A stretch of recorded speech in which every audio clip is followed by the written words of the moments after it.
Uber and Lyft drivers across the country are shutting off their ride-sharing apps today. They are participating in a strike in at least 10 cities to protest low wages and lack of access to full-time employment benefits. The strike coincides with Uber's IPO filing today. The company is expected to be valued at over $80 billion when it goes public. So joining us now is Michael Reich. He's a professor at UC Berkeley and co-chair of the Center on Wage and Employment Dynamics at the Institute for Research on Labor and Employment. Good to have you, sir. Thank you for having me. So this is a really interesting story, and certainly let's first talk about, because there's a lot to get through, let's talk about why these drivers are going on strike and what it is that they're saying, what it is that they're protesting about their livelihoods. Right. They're asking for a fair share. They know that many of the owners of Uber are about to become millionaires and billionaires, and they're not benefiting. And their wages, they've actually been going up a bit in New York because of regulatory policies here, but in the rest of the country they're going down. And also the companies keep pumping more and more drivers into the system, so that wait times are kind of ridiculously low.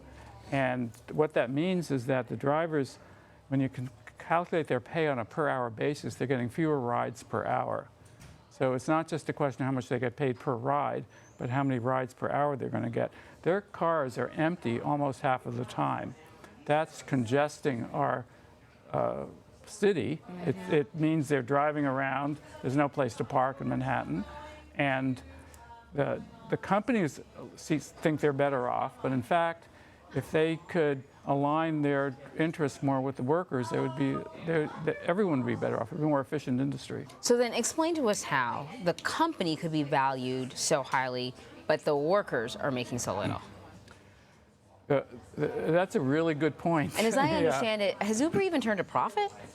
Uber corporate-wide has not turned a profit, but it does make a lot of money on its drivers, certainly in New York City and in cities in many, many countries around the world.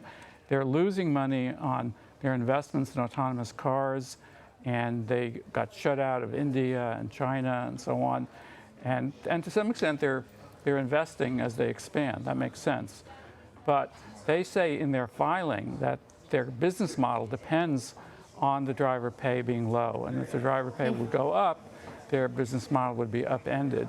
But in fact, the drivers don't get benefits of any kind. Their pay after their expenses are something they don't always know about when they enter the industry.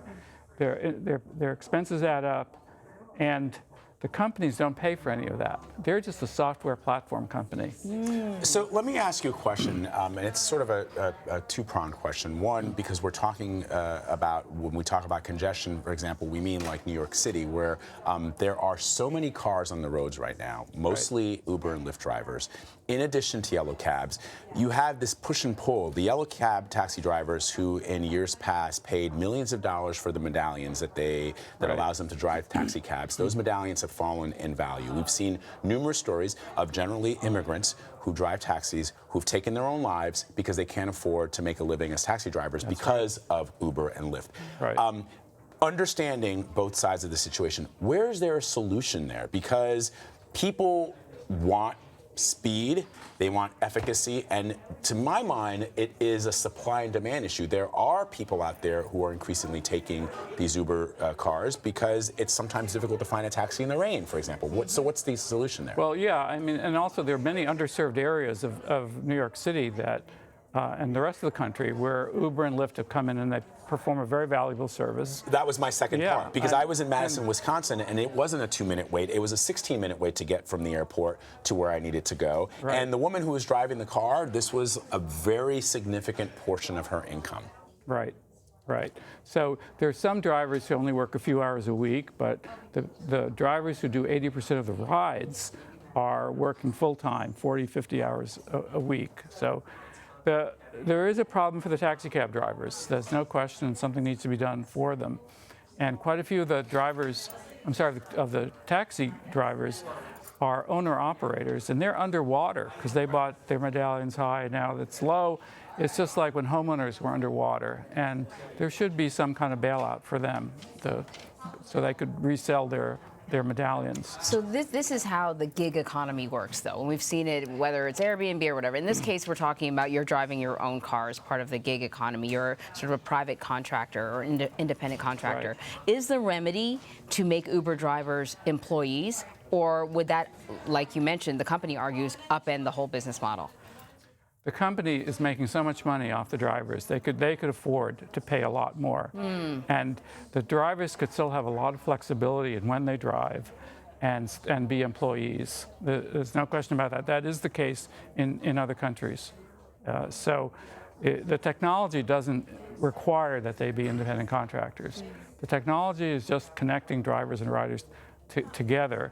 And I don't know if becoming employees is the whole solution, but it's really the case, though, that employees get Social Security, they get unemployment insurance, workers' compensation, and they're eligible for all kinds of health benefits.